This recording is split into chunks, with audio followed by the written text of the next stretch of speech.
नमस्कार दोस्तों, स्वागत है आपका हमारे चैनल पे। दोस्तों आज की वीडियो में हम जानेंगे स्ट्रीमलैब ओबीएस में डिस्प्ले कैप्चर करना चाहते हैं तो रिकॉर्डिंग की सेटिंग्स को क्या क्या रख सकते हैं। उससे पहले अगर आप इस चैनल पे नए हैं तो चैनल को सब्सक्राइब करें, वीडियो को लाइक करें, नोटिफिकेशन कॉल पर रखें ताकि हमारे लेटेस्ट वीडियो आप तक सबसे पहले पहुंच सके।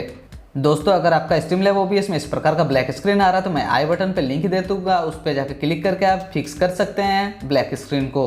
तो चलिए दोस्तों अब हम जानते हैं रिकॉर्डिंग की सेटिंग्स को क्या क्या रख सकते हैं। आपको जाना है दोस्तों यहाँ पे सेटिंग्स पे आपको क्लिक करना है। फिर दोस्तों अगर आपने कोई सेटिंग कर दिया है तो यहाँ पे डिलीट कैच एंड रीस्टार्ट कर ले दोस्तों। उसके बाद आपको आउटपुट पे क्लिक करना है दोस्तों। उसके बाद आपको आउटपुट मोड एडवांस सेलेक्ट कर लेना है।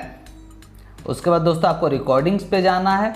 उसके बाद दोस्तों आपको यहाँ पे स्टैंडर्ड मोड को सिलेक्ट कर लेना। आपको एक ही ऑप्शन मिलेगा, स्टैंडर्ड मोड सिलेक्ट कर ले। आप डाउनलोड पाथ यहाँ पे रिकॉर्डिंग पाथ सिलेक्ट कर लें। उसके बाद दोस्तों कुछ नहीं करना है, यहाँ पे आपको फॉर्मेट सिलेक्ट करना है दोस्तों MP4, क्योंकि हर एडिटर सपोर्ट करता है MP4 दोस्तों। आप ऑडियो ट्रैक चाहे तो 2-3 जितना चाहे सिलेक्ट कर सकते हैं अपने मुताबिक। गेम और वॉइस को अलग अलग करना चाहते हैं तो 2-3 सिलेक्ट कर सकते हैं दोस्तों। यहाँ पे अगर इंटरनल ग्राफिक्स आपका यूज़ करना है तो X264 वाला सिलेक्ट करें, या फिर डेडिकेटेड वाला करना है तो NVENC न्यू वाला सिलेक्ट कर लें।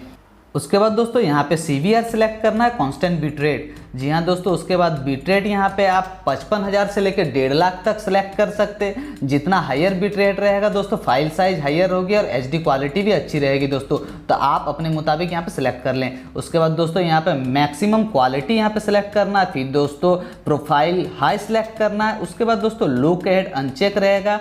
विजुअल ट्यूनिंग चेक कर दें। उसके बाद GPU 0 max B frame 2 select कर दें। उसके बाद डन पे क्लिक करते। दोस्तों अगर आप इस चैनल पे नए हैं तो चैनल को सब्सक्राइब करें, वीडियो को लाइक करें, नोटिफिकेशन कॉल पे रखें ताकि हमारा लेटेस्ट वीडियो आप तक सबसे पहले पहुंच सके।